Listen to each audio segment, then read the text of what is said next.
Doctor Boopathi John sir வணக்கம். Doctor நான் பேசுறது கேக்குதா? கேக்குது சார், கேக்குது. வணக்கம் டாக்டர். வழக்கமா அமைச்சர்கள் நலத்திட்டங்களை செயல்படுத்துவதில் தான் போட்டி போடுவார்கள். ஆனால் இந்த திமுக அரசாங்கத்தில் எப்படி அதிகமா யாரு ஊழல் பண்றது அப்படிங்கறதுல தான் இவங்களுக்குள்ள போட்டியே நடக்குது அப்படின்ட்டு வேற பல விஷயங்களை எல்லாம் பட்டியலிட்டு பேசிட்டு போனாரு. 3 லட்சம் வீடு இவங்க கட்டாம இருக்கிறாங்க, நாங்க 6 லட்சம் வீடு கட்டணும் அப்படின்னு நிறைய விஷயங்களை நிறைய சொல்லிட்டு போயிருக்கிறாரு. சரிங்களா சார்? நீங்க அதெல்லாம் கேட்டிருப்பீங்கன்னு நான் நினைக்கிறேன். ஆமா, பிரதம மந்திரியினுடைய அந்த அரசியல் ரீதியான பேச்சு இருக்குல்ல சார், அது ஒரு நல்ல இம்பாக்டை ஏற்படுத்துற அளவுக்கு நேற்று அமைந்திருந்ததா? இல்ல, பிரைம் மினிஸ்டர் நேத்து பேசினாரு.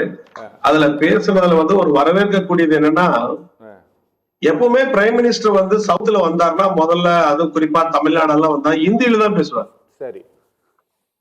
நேத்து பேருந்துல இங்கிலீஷ்ல பேசுறாரு. ஓகே.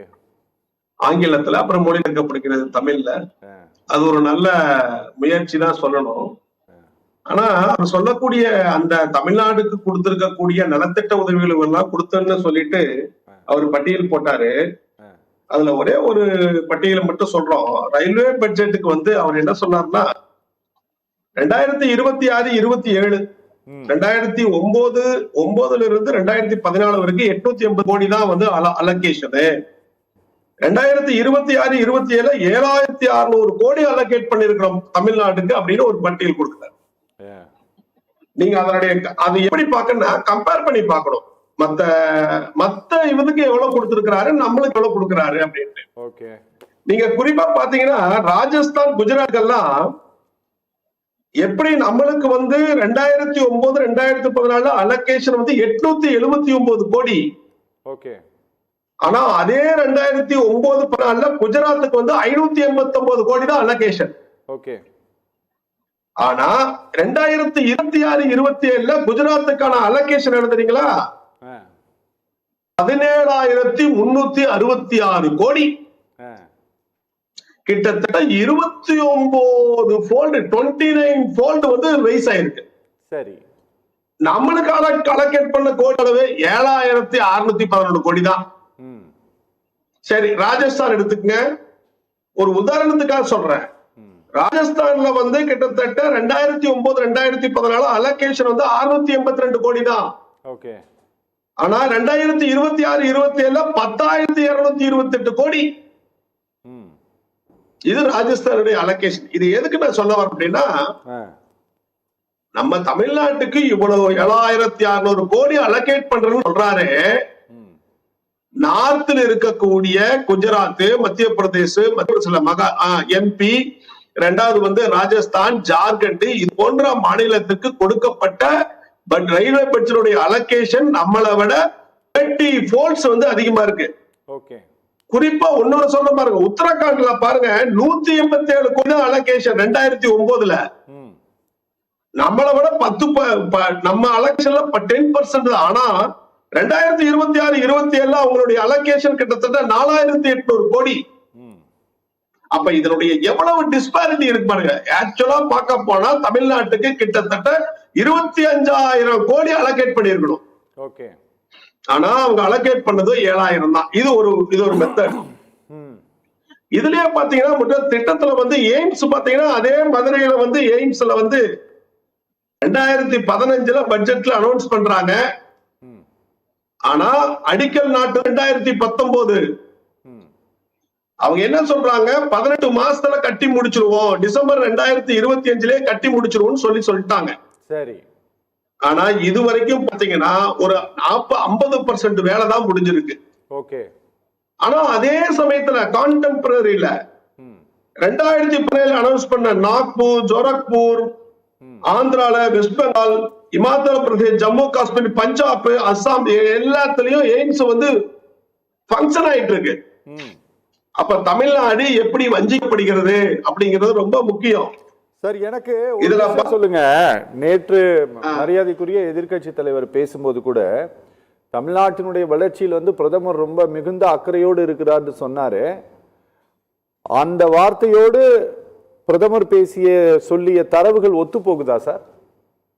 இல்லைங்க, அதாவது தமிழ்நாட்டுக்கு வந்து கொடுத்திருக்கிறாங்க, கொடுக்காம இல்ல, கொடுத்திருக்கிறாங்க. ஆனா மத்த மாநிலத்தை கம்பேர் பண்ணும்போது தமிழ்நாட்டுக்கு கொடுக்கக்கூடிய நிதி பகிர்வு, அவர்களுடைய அலோகேஷன் ரொம்ப குறைவு. இதுதான் ரொம்ப முக்கியம். ஓகே ஓகே சார், தமிழை உயர்த்தி பிடிக்கிறார்கள், ஆதிச்செல்லூருடைய பழம்பெருமையை சொல்லுகிறார்கள் அல்லவா?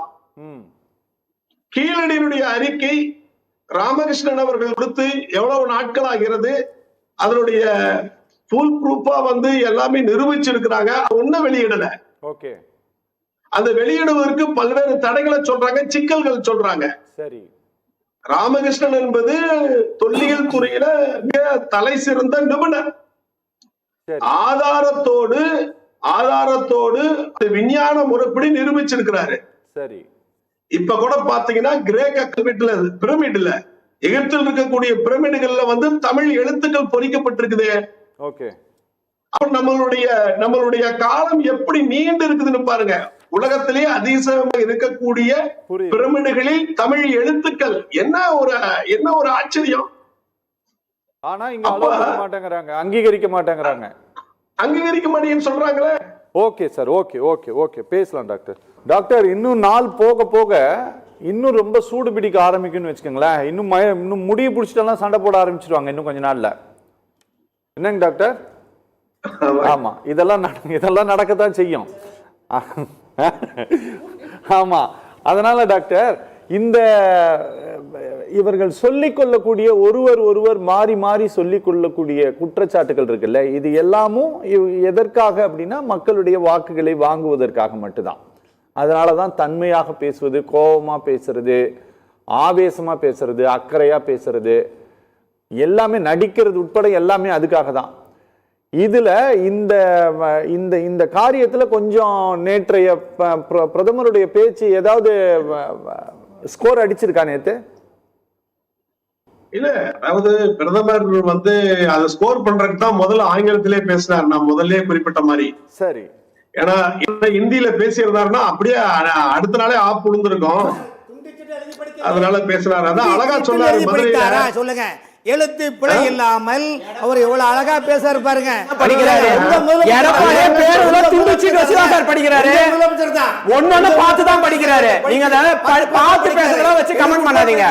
பிரதமர் எவ்வளவு அழகா பேசாரு, தமிழை பற்றி எவ்வளவு பேசுறாரு, காசி தமிழ் சங்கத்தை எவ்வளவு தமிழுக்கு தொண்டு செய்றாரு. உலகம் அவர் ஒதுக்க வேண்டிய நிதியை கம்மியா ஒதுக்கினுக்கிறாரு.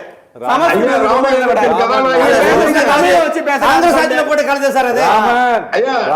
என்ன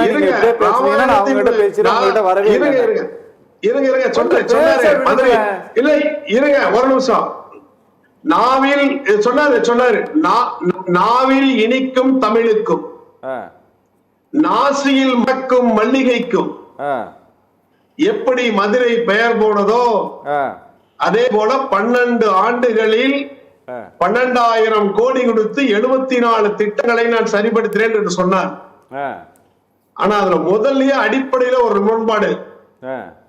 நீங்க என்ன சொல்லுங்க, என்ன பேச்சு பேசுங்க, கடைசியில பால் பொங்கி பாலை குடிக்கணும். அதுதான் நம்மளுடைய குறிப்பு. பால் நல்லா பொங்கணும், பால் குடிக்கணும்.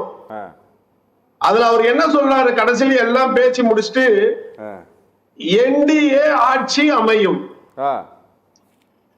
உடனே மதிப்பிற்குரிய எடப்பாடி அவர்கள் மீண்டும் வந்தாரு. அவருக்கு வயிற்றுல புளிய கரைச்சது. அதிமுகவின் தலைமையில் அதிமுக பெரும்பான்மை பெற்று ஆட்சி அமையும். இந்த முரண்பாடுதான் முக்கியமான முரண்பாடு. அதாவது வந்து எப்பவுமே என்டிஏ கூட்டணி இருக்கக்கூடியவர்கள் எடப்பாடி அவர்களை, மாண்புமிகு மதிப்பிற்குரிய எடப்பாடி அவர்களை அவர்கள் தூக்கி பிடிப்பதே இல்லை. எப்பவுமே அவர்கள் வந்து தன்னை மட்டுமே உயர்த்தி பிடித்து தமிழ்நாட்டினுடைய மேலாள் முதலமைச்சருடைய பெயரை சொல்லுவதும் இல்லை. எடப்பாடி அவர்கள் எழுந்து நாங்கள் தான் ஆட்சி அமைப்போம் என்று சொல்லுவோம். இதுவே அடிப்படை முரண்பாடு. இந்த முரண்பாடு தான் அவங்களுக்கு சிக்கல்.